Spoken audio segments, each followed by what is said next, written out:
منتخب مدغشقر يفوز عليه 3-1 في مباراة نهائية. منتخب مدغشقر يعني أبهرني يعني بمستوى، يعني فريق يلعب كرة جميلة، يلعب بدون يعني ضغط، يلعب متحرر، يلعب يعني بثقة كبيرة، سجل أهداف يعني من أروع أهداف، دائما يسجل هدفين وأكثر، 3 أهداف. أنا نظن من تقريبا من الفرق اللي سجلوا أكثر الأهداف.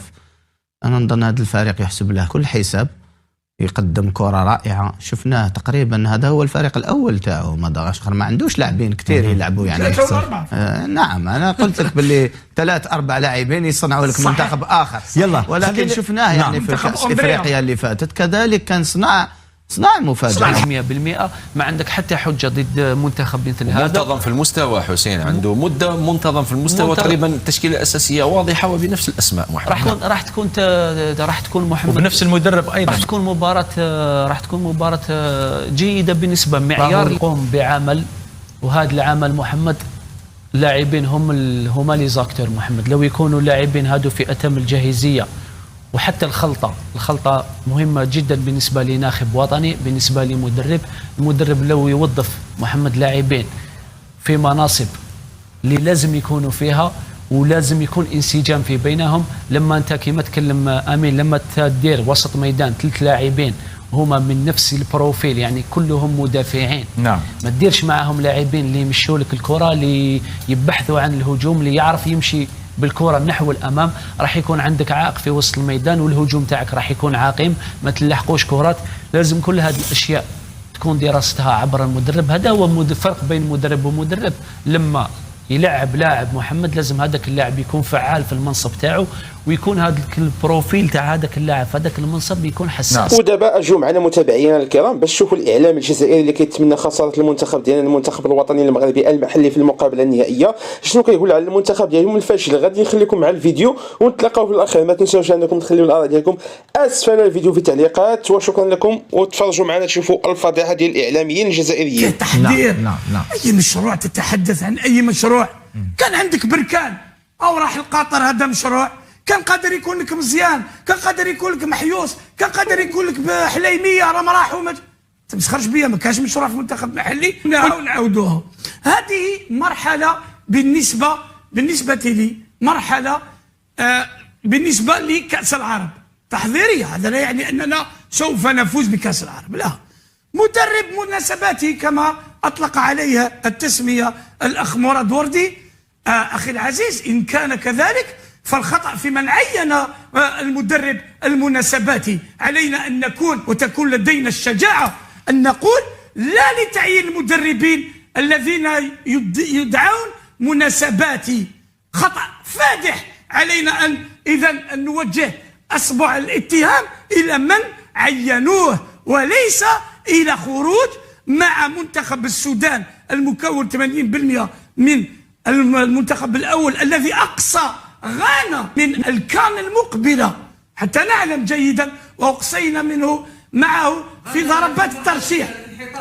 مرحلة الانحطاط، والجزائر كذلك بمحليها خرجت في المنافسات الإفريقية أقصى حد ربع نهائي، وهذا لا يشرف بطولة. أنت تقارن السودان منتخب أول ثم تقولنا الجزائر بمنتخب محلي. أنا جايك قلت لك درنا ماتش ليد معاهم حكيت وخسرنا في البيناتي. اليوم بوكرا مناسباتي ما كناش علينا نديروا مدرب مناسباتي، كان علينا نديروا مدرب محلي يخدم بلي ايفا. وعلاش لا كاين دي سيليكسيون راحوا بلي ايفا ولا لا. عندهم مشروع ايفا منها تبينوا منها تلونسيه. دونك ليرور اني با شي بوكرا. معليش عادل، معليش نختار لاعبين بوكرا ام عاديه؟ لا ما نختار بوكرا المناسبات. معليش اختار اللاعبين. هل لديك احسن من هذا؟ لما تكلمت انت هذا ديبا وحدوخه. انت لاعب شباب. عادل من فضلك خليني نكمل التفكير. لما المدرب الوطني ياتي يا عادل وانت تكون رئيس فيدراليه او عضو فعال في الفيدراليه، تقول له سي بوكرا نلعب بلي ايفان كيما داروا السنغال كي جاو للجزائر، لعبوا بلي ايفانتيا وداو كوب دافريك. كاينه ولا لا؟ ولا ما تنفسيهاش بوكرا يقول هكذا. اذا كان وعلاش بوكرا ماشي مدرب مناسب. اسمح لي، عندي تفكير، عندي بعد النظر. انت ديجا الخطا الاول فيك عينت مدرب مناسباتي. كما قلتما انا لا اراه تعيين مناسباتي، تعيين لا مراد موفق. مناسباتي انت وانا ما عرفتش كما قلت، اسمح لي ما قلتش مراد. اذا يا عادل خويا انت صحفي الله أنت لا يبارك ترى كبير، مدرب مناسباتي؟ انا لا ارى نهائياً. مدرب مناسباتي فاز بغض بدوره النظر- في كاس اسمح العرب لي. وفاز، اسمح لي فترات اللي اشتغل فيها فترات ماني جاي. متقطعة، كيف تصفها؟ ماني جاي. فاز بكاس العرب، فاز راح للنهائي، خسر في ملعب امام السنغال، نعتبره اخفاق يجوز نعم. لكن لماذا وليد صادي شاف سير ذاتيه قال لك ما يسلكني غير واحد يعرف مليح لاعبين محليين عنده تجربتين على الاقل ناجحتين. طيب. دوك منا تقول وليد صادي احسن الاختيار بتعيين بوقره، ثم تقولوا لي مناسباتي. تجيبون مملئة قسح. مناسباتي. اليوم الناس تتكلم على المشروع، نعاود نتكلم واش كان يقول لان نعم. راهو حاضر تما نعم. وسمعوا له.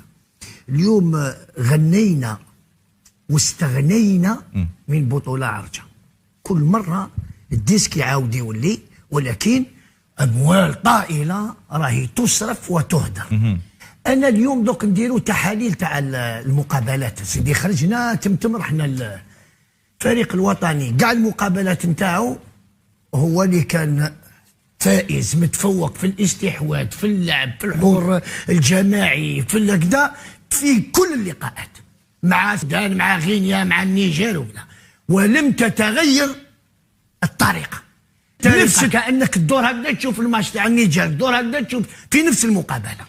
واليوم نتكلم ونقولوا باللي، لان شوف اليوم اذا كان حبينا نروحوا لابعد حد ممكن، اليوم حبينا نردوا كان في الجزائر خلاص ما بقاش لاعبين، يا بلو جون، ما كانش هذا خطا فادح. اذا ما رحناش الى لب الموضوع صورة لملعب الرباط. لم أكن أتوقع بأن المغرب الأقصى يمتلك ملعب بلد يضع أمامك مشروع بناء وترميم ملاعب مثل ما هو عليه ملعب الرباط. هذه التحفة الفنية في المغرب، تصميم حلو ياسر، التصميم انفستيسمون كبير المغرب قاعدة تعمل فيه، معناتها راهو كي تشوف التحفة هذه اليوم بنية تحتية نتاع المغرب الحقيقة قاعدة ديباسي في ما نقولوش على العالم العربي، احنا حتى على مستوى اوروبا لهنا تنافس كبير هذايا.